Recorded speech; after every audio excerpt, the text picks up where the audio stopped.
예수님은 다윗의 후손으로 이 땅에 오셨습니다. 마태복음 메시아 예수 그리스도의 족보를 살펴보면 남자든 여자든 약점 가진 사람들이 많이 나옵니다. 아니, 약점 없는 사람이 없습니다. 사무엘상 오늘 본문을 통하여 예수님의 조상 다윗은 그럼 어떤 사람인가 한번 살펴보려고 합니다. 사람들은 제가 스마트폰을 능수능란하게 다루고 스마트폰 게임도 곧잘 할 것이라고 생각합니다. 그러나 제가 생긴 게 스마트할 뿐이지 스마트폰을 잘 다루지 못합니다. 게임은 더더구나 해본 적이 없습니다. 스마트폰 게임의 역사적 영웅들이 함께 나타나 싸우는 돌아온 영웅들의 리그 리트너즈라는 게 있답니다. 여러분, 성경을 읽으며 다윗을 성공한 이스라엘 홍길동으로 상상해 보신 적이 혹시라도 있으십니까? 이런 상상력을 가지고 오늘 본문의 주인공 다윗을 살펴보려고 합니다. 불행한 환경이 결코 나를 불행하게 할 수 없다. 불행한 환경이 나를 불행하게 할 수 없다라는 제목으로 말씀을 나누려고 생각합니다. 1절 무대가 베들레헴입니다. 저 중동 이스라엘은 조그만 나라 깡촌 중의 깡촌 베들레헴이 무대로 등장합니다. 오늘 본문 사무엘상 16장 1절로 12절은 다윗이 왕으로 선택되어 기름 부음을 받는 첫 임직 예식입니다. 근데 본문 12절 안에 다윗이란 이름이 한 번도 등장하지 않습니다. 13절 다윗에게 성령이 임하기 전까지 다윗은 그냥 아무개였습니다. 본문 12절 안에 다윗이 7번 이상 등장하는데 막상 이름은 안 나오고 막내가 남았는데 그를 그렇게 되어져 있습니다. 그냥 아무개입니다. 아무개가 다윗의 이름으로 나타납니다. 다윗은 주목받지 못한 아들 막내 아무개였던 것이죠. 그런데 하나님께서 그를 선택하십니다. 우리 주 예수 그리스도 메시아가 그 가문에서 태어나게 하시는 것입니다. 이게 하나님의 은혜라는 겁니다. 이게 복음이라고 하는 것이죠. 어떤 드라마에 주인공의 출생 비밀이 숨겨져 있다면 드라마는 훨씬 더 재미가 더해져 갑니다. 출생의 비밀은 묘한 긴장감을 불러일으키지요. 사실 다윗은 출생의 비밀이 성경 속에 숨겨진 인물입니다. 다윗이 홍길동처럼 형을 형이라 부르지 못하고 아버지를 아버지라 부르지 못하는 서자였다는 겁니다. 우선 우리가 익히 잘 아는 얘기부터 한번 해 보십시다. 오늘 본문에 보면 사무엘 선지자는 이새의 아들 중에 사울 왕을 대신할 이스라엘의 왕이 있다는 하나님의 말씀을 듣고 이새의 집에 갑니다. 거기 모인 아들들 가운데에 다윗의 얼굴이 보이지 않습니다. 근데 하나님께서는 그 7명의 아들은 아니라 말씀하시는 것입니다. 사무엘이 내 아들 7이 전부냐 다그칩니다. 그때 아버지 이새가 막내가 남았는데 걔는 양치기입니다 라고 대답을 합니다. 아들이보다 양치기라고 대답을 합니다. 우리가 너무나도 잘 아는 본문 다음 장 다윗과 골리앗의 싸움 장면으로 가 보십시다. 오늘 본문 16장에서 다윗은 기름 부음을 받고 하나님이 영에 그에게 임합니다. 이스라엘 왕으로 기름 부음을 받습니다. 그런데 17장 17절에서 아버지 이새는 다윗을 전쟁터에 나간 형들에게 심부름이나 하는 존재로 씁니다. 동사를 잘 살펴보면 한두 번 심부름하는 것이 아니라 어려운 일을 늘상 맡아서 했다라는 동사를 쓰고 있습니다. 그리고 아버지 신뢰를 얼마나 받지 못했던지 18절 증표를 가져오라고도 말씀하십니다. 전쟁터에 나타난 막내를 보고 큰형 엘리압이 어떻게 대합니까? 17장 28절에 보면 다윗에게 너를 바라여 이르되 네가 어찌하여 이리로 내려왔느냐? 들에 있는 양들은 누구에게 맡겼느냐? 나는 내 교만과 내 마음의 완악함을 아노니 네가 전쟁을 구경하러 왔도다. 동서고금을 막론하고 막내는 집안의 귀염둥이지요. 근데 이것이 큰형 막내에게 하는 말입니다. 아버지의 태도, 형의 태도를 보면 뭔가 이상한 분위기를 우리는 느끼게 되는 것입니다. 아버지에게 아들로 취급받지 못한 자식이 다윗이었습니다. 형들에게 구박덩어리 천덕꾸러기로 취급받던 자식이 다윗이었습니다. 집안에서도 구전일이나 도맡아 하던 자식이 다윗이었습니다. 어느 집안의 막내가 이런 일을 도맡아 하더란 말입니까? 그래서 아버지도 형들도 심지어 자기 자신도 다윗은 왕제로 생각되지 않았습니다. 이세 아들들 집합 그랬을 때에 7 아들만 모이고 다윗은 나타나지 못합니다. 전쟁터에 보내며 아버지는 얘야 몸 조심해라, 길 조심해, 그럴 법도 한데 그런 말이 전혀 성경에 나타나지 않습니다. 딴 길로 새지 말고 정표 잘 가져와, 이게 아버지의 말입니다. 엘리압 큰형은 얘야 여기 오면 큰일 나, 아버지 걱정한다, 어서 집으로 빨리 돌아가, 이게 큰형의 말이어야 옳은 것 아닙니까? 이런 배려가 전혀 성경에 나타나지 않습니다. 막말을 퍼부어댑니다. 양치가 양을 어찌하고 금방지게 전쟁터에 나타나, 이 말입니다. 정상적인 아들, 정상적인 아우로 취급받지 못하고 있다는 것입니다. 신한 노래는 언제나 자기 삶의 반영이지요, 자기 경험의 반영이지요. 다윗의 시편을 연구해 보면 서러움과 울분으로 가득 차 있습니다. 누구에게 의논할 사람 한 사람이 없었습니다. 그래서 하나님께만 토한다고, 하나님께만 말씀드린다고. 이게 다윗의 시편입니다. 시편 27편 10절에 보면 내 부모는 나를 버렸으나 여호와는 나를 영접하시리다 라고 말합니다. 여기 버렸다는 얘기는 현재 완료형으로서 항상 버려진 존재로 살았다, 그 얘기입니다. 시편 69편 8절에 보면 내가 나의 형제에게는 객이 되고 나의 어머니의 자녀에게는 낯선 사람이 되었나이다. 여기도 저기도 끼지 못하는 자식으로 살았다, 그 얘기지요. 시편 51편 5절입니다. 우리가 익히 잘 아는 내용입니다. 내가 죄악 중에서 출생하였으며 어머니가 죄 중에서 나를 잉태하였나이다. 출생의 어떤 비극적인 사실을 숨기지 않고 드러냅니다. 다윗이 왕이 됩니다. 자, 그렇다면 젊은 시절 전쟁터에서 무공을 갈고 닦은 형님들이 국방장관, 참모총장, 사령관을 맡음직하지도 않습니까? 그 많은 형들의 이름이 다윗이 왕으로 등극한 이후에 단 한 번도, 단 한 사람도 등장하지 않습니다. 모두 숙청이라도 당한 듯 역사 무대에서, 성경에서 이름조차 나타나지 않습니다. 그 대신 홍길동에게 민초들이 모였던 것처럼 버림받은 사람들, 서자들, 거리에 불량배들이 몰려와 다윗의 전위대가 됩니다. 누나의 아들들이, 조카들이 장군이 되고 요직을 맡아 다윗 왕국을 이끌어 갑니다. 뭔가 역사가 이상하지 않습니까? 성경과 함께 히브리 전성을 종합하여 결론부터 말씀드리면 7명의 형들은 이복 형들이었던 겁니다. 그들은 배다른 형제 다윗을 형제로 받아들이지를 않았습니다.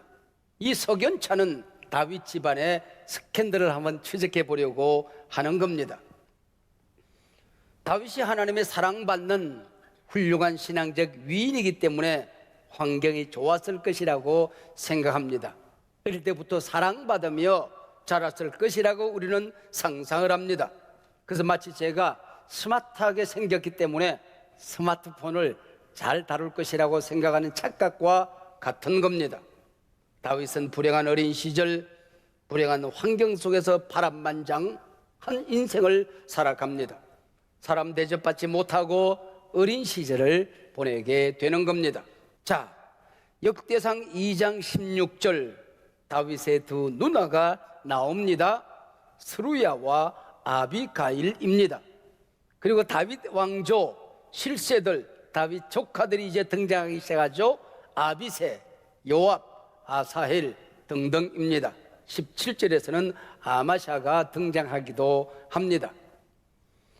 자, 사무엘 하로 넘어갑니다. 사무엘하 17장 25절에 드디어 다윗 누나들의 아버지가 나옵니다. 나하스의 딸 아비갈과 스루야라고 되어 있습니다. 두 누나의 아버지는 이세가 아니라 나하스입니다. 자, 성경에 이들 어머니의 이름이 어디에 나올까요? 전혀 나오지는 않습니다.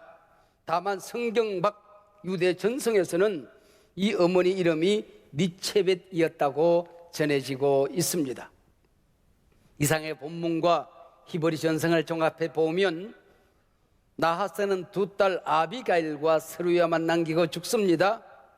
그 어머니가 가문의 대를 이어줄 기업물을 짜 가까운 친족 이세와 결혼을 하게 되는 것입니다. 그리고 낳은 아들이 다윗입니다. 히브리 전해오는 이야기에 의하면 니체벳이 두 딸을 데리고 다윗을 임신한 상태에서 이세와 결혼한 걸로 되어 있습니다. 그러나 그는 성경 밖의 얘기니까 분명한 것은 7 아들과 두 누나는 피 한 방울 섞이지 않은 남매들이었던 거지요. 보수적으로 제가 해석하더라도 다윗은 7 형의 아버지 이세와 두 누나의 어머니 니체벳 사이에서 태어난 이름하여 막내입니다. 자식을 가진 아버지와 자식을 가진 어머니가 재혼을 하면, 그리고 아이를 하나 낳으면 당신의 아이, 내 아이, 우리 아이가 있는 겁니다. 결론은 다윗은 서자로 태어나 한많은 상처 속에서 자라났다는 겁니다. 아버지로부터 제대로 된 자녀 취급을 받지 못했습니다. 형님들의 구박과 멸시 천대 속에서 자랐습니다. 그냥 막내입니다. 아무개입니다. 누구의 주목도 받지 못하던 그때 하나님께서 찾아오십니다. 하나님이 그를 긍휼히 여기시는 것입니다. 그를 선택하고 기름을 붓습니다. 이세의 집안에 입적된 이 다윗을 통하여 구원의 족보가 맥을 이어가게 되더라고 하는 것입니다. 이게 복음이요, 이게 은혜라고 하는 거지요. 아마 이세의 첫째 부인 7 형들을 낳은 어머니는 키가 큰 미스 이스라엘 정도가 되었을 것입니다. 그래서 엘리압 같은 아들을 보면 용모와 키, 즉 외모를 보면 누가 보아도 장군이요 왕제였습니다. 아버지 이세는 이 첫째 아들, 둘째 아들, 셋째 아들에게 깊은 자긍심을 가지고 이들을 아꼈습니다. 오늘 본문에도 보면 이 세 아들의 이름만 나옵니다. 사무엘 선지 앞에 이 세 아들을 자꾸 밀어냅니다. 엘리압, 아비나답, 삼마였습니다. 반면 다윗의 어머니는 얼굴이 붉고 눈이 크고 야들야들한 여인이었을 겁니다. 그래서 16장 12절에 보면 다윗의 얼굴빛이 붉고 눈이 빼어나고 얼굴이 아름다웠습니다. 우와, 아이돌이네. 그렇습니다. 아이돌. 여성스러운 남성들이 요즘에야 인기가 있지요. 그러나 이 당시에 인기 있는 얼굴이 아니었다는 것이죠. 외모를 보지 말라는 얘기는 이런 아이돌 같은 얼굴을 보지 마라, 그 얘기입니다. 이런 얼굴은 장군감도 아니었고 왕제도 아니었던 것이죠. 여자래요, 여자래요 놀림감에 지나지 않았던 것이죠. 왕제란 사무엘상 9장 2절에 보면 사울 왕처럼 이스라엘 자손 중에 그보다 더 준수한 자가 없고 길은 모든 백성보다 어깨 위만큼 더 커야 하는 겁니다. 고대 전쟁이 늘상이던 바로 이때 인물은 얼굴이 무섭게 생겨야 됩니다. 기골이 장대해야 됩니다. 몸은 크고 근육형으로 생겨야 했던 것입니다. 다윗의 모습은 당시 호감 가는 인상, 장군감, 왕제가 아니었다, 그 얘기입니다. 다윗은 정말 서자였을까요? 우리가 살펴본 대로 충분한 성경적인 근거, 히브리 전성의 근거는 있습니다. 그러나 성경상에 명시적인 귀절, 명확하게 아무개 여인에게서 태어났다, 서자였다는 기록은 없습니다. 그래서 얼마든지 이론은 가능합니다. 그러나 분명히 다윗은 상처 입은 치유자로 역사 무대에 등장한다는 사실입니다. 우리 예수님께서 건축자의 버린 돌이 모퉁이의 머릿돌이 되어서 메시아가 되었던 것처럼 이 다윗 또한 건축자의 버린 돌이 모퉁이 돌이 되어서 메시아 예수 그리스도의 족보의 조상이 되는 것입니다. 다윗은 많은 상처 속에서 자랍니다. 그 수많은 상처 가운데서도 가장 깊은 상처가 거절감의 상처라고 그러지 않습니까? 뿐만 아니라 어릴 때 부모로부터 받은 거절감의 상처, 그런데 피 속에, 뼈 속에, 살 속에, 삶 속에 숨어서 하나님이 치료하는 그날까지 나를 괴롭히게 되는 것입니다. 다윗은 바로 하나님의 긍휼과 은혜로 상처 가운데 자랐지만은 하나님의 상처를 치유해 드립니다. 자신이 상처에 매여 살지 않습니다. 백성들의 상처를 치료합니다. 역사의 아픔을 치료하는 상처 입은 치료자, 더 운디드 힐러로 역사에 쓰임받게 되는 것입니다. 오늘 우리는 다윗을 살펴보면서 깨닫는 중요한 결론 한 가지가 있습니다. 우리가 하나님의 은혜 안에 있을 때에 불행한 환경이 나를 불행하게 할 수 없다는 것입니다. 내가 예수님의 피를 덧입어서 구원받은 자녀가 되었으면, 하나님의 자녀가 되었으면 불행한 환경 때문에 결코 나는 불행하지 않다. 여러분 믿습니까? 많은 사람들이 자신은 약점 때문에, 상처 때문에 이 모양이 되었다고 핑계합니다. 마치 불행한 삶이, 초라한 신앙이, 품격 없는 언어가 자신이 살아온 환경 때문이라고 핑계됩니다. 보십시오. 다윗 앞에서 그 누가 나는 불행한 환경 때문에, 상처 때문에, 어린 시절에 깊은 거절감 때문에 이 모양이 되었다고 핑계할 수 있습니까? 상처는 결코 우리가 하나님 앞에 나아가는 방해꾼이 될 수가 없는 것입니다. 하나님의 치료하는 광선을 막을 수가 없는 것입니다. 우리들의 상처, 약점은 하나님의 긍휼을 구하는 은혜의 길이 되는 것입니다. 하나님 앞에 사랑받고 쓰임받고 오히려 하나님의 마음에 합한 인물이 될 수 있는 지름길이 되었다 하는 것입니다. 우선 다윗은 자신의 아픔으로 하나님의 아픔을 치료하기 시작합니다. 사사시대 말기 이스라엘 백성들은 하나님의 왕권 되신 이방인들과 꼭 같은 인간의 왕을 요구합니다. 민중 추대영 사울이 임금으로 등극하게 되죠. 초대왕 사울은 백성들이 두려워 자신이 제사를 집전합니다. 하나님의 통치권, 국군 통수권, 영적 지도력을 찬탈합니다. 그뿐이 아닙니다. 아말렉 족속을 모두 짐승들과 함께 진멸하라는 하나님의 명령을 어깁니다. 하나님의 심판 전쟁을 전쟁 노획물이나 챙기는 싸구려 전쟁으로 전락시킵니다. 하나님은 사울을 왕 세운 것을 후회하십니다. 하나님이 아파하십니다. 이것이 하나님의 상처였던 것이죠. 다윗은 이러한 하나님의 아픔을 치료해드리는 하나님 마음에 합한 왕으로 등장하게 되는 것입니다. 하나님은 사울을 패하시고 하나님의 마음에 합한 다윗을 왕으로 세우십니다. 다윗은 자신의 상처, 자신이 가지고 있는 약점, 어린 시절에 불행한 환경에 파묻혀 살지 않았다고 하는 것입니다. 환경에 갇혀 울지 않았다고 하는 것입니다. 하나님의 아픔을 달래드리는 상처 입은 치유자의 삶, 그 시대 역사를 치료하는 사람으로 일어나게 되는 것입니다. 신구약 성경에서 가장 빛나는 한 인물이 있다면 아무래도 다윗일 것입니다. 사사시대 끝자락 질이 멸렬했던 변두리 부족을 강성한 나라 통일 왕국으로 일으켜 세웁니다. 땅에 가득한 갈등과 사회 양극화를 치유합니다. 공의와 정의에 목마른 상처 입은 백성들을 어루만집니다.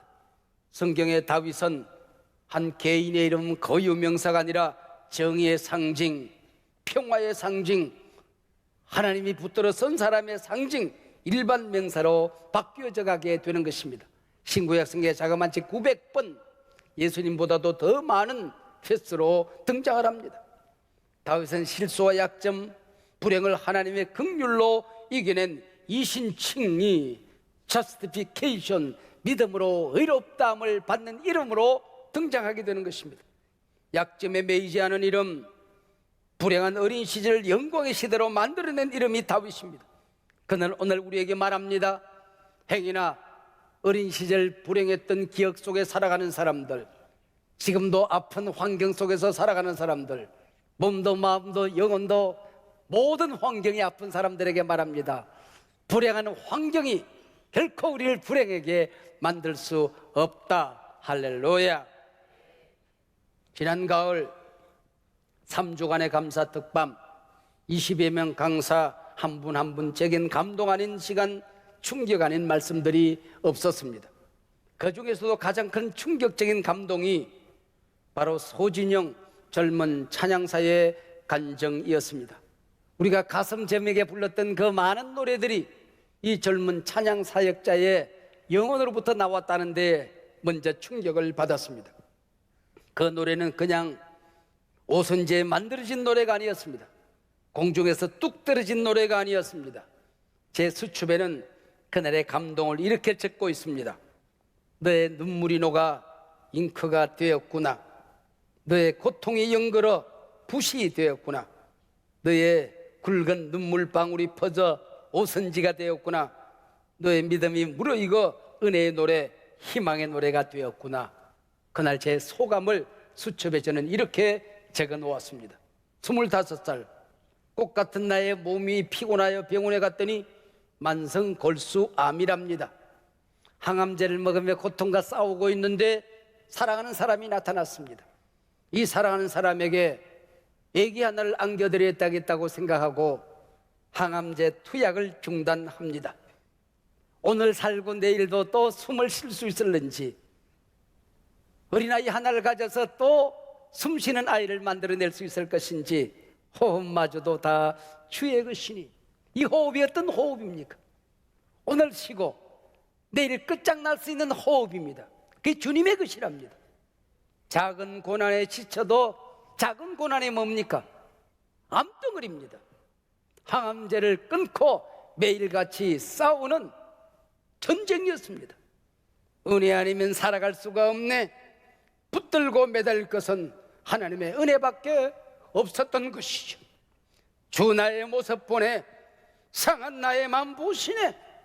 하나님이 봐주지 않는다면, 하나님이 나를 기억하지 않는다면, 하나님이 안아주지 않는다면 한순간도 앉아있을 수도 일어설 수도 없는 자신의 고백의 노래 아니었습니까? 드디어 아이가 태어납니다. 얼마나 기쁠을까요? 앞불사 아이가 청력을 잃어 벙어리가 될 수도 있답니다. 얼마나 놀랐을까요? 눈물로 하루하루 버텨내는데 소명이 날아듭니다. 마커스, 찬양 인도를 하라는 소식이었습니다. 마지막 남은 힘을, 용기를 내서 찬양 무대에 섭니다. 그리고 이 아이 살려달라고 매일 밤 부르짖습니다. 그리고 그는 이런 노래를 부릅니다. 고단한 인생길 힘겨운 오늘도 예수 내 맘 아시네. 하루를 살아도 기쁨으로 가리라. 고통, 눈물, 지친 하루하루 이 또한 지나가리라. 이 또한 지나가리라. 예수, 오직 예수뿐이네. 살아가는 이 모든 순간이 주 은혜임을 나는 믿네. 펑펑 울어야 하는데 웃으며 내면의 기쁨을 토하며 하나님의 은혜를 간증합니다. 여러분 기억하십시오. 세상의 그 아픔, 어떤 아픔도, 그 모진 환경도, 여러분이 당하고 있는 어떤 시련도, 어떤 무거운 짐도 하나님의 은혜로 이겨냅니다. 넘어져 계신 분들, 쓰러져 계신 분들, 아픔으로 한 해를 마무리하기 위해서 울고 있는 분들 기억하세요. 이 또한 지나가리라. 반드시 은혜로 지나갑니다. 하나님의 사랑과 능력으로 지나갑니다. 결코 당신을 불행하게 할 수가 없을 것입니다. 불행한 환경이 결코 나를 불행하게 할 수 없다.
사랑이 날 채우네.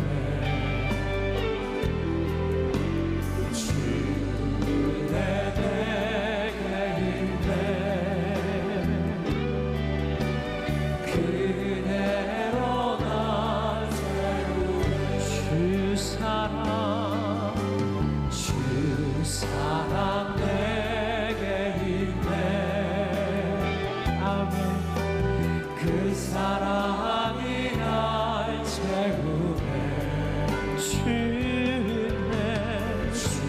주네 내게 있네. 그대로 날 세우네.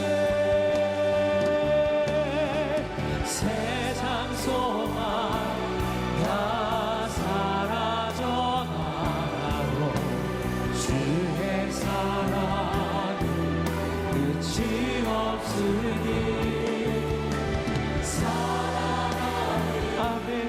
이 모든 순간 우리 주님께 두 손을 높이 들고 고백합시다. 세상 소망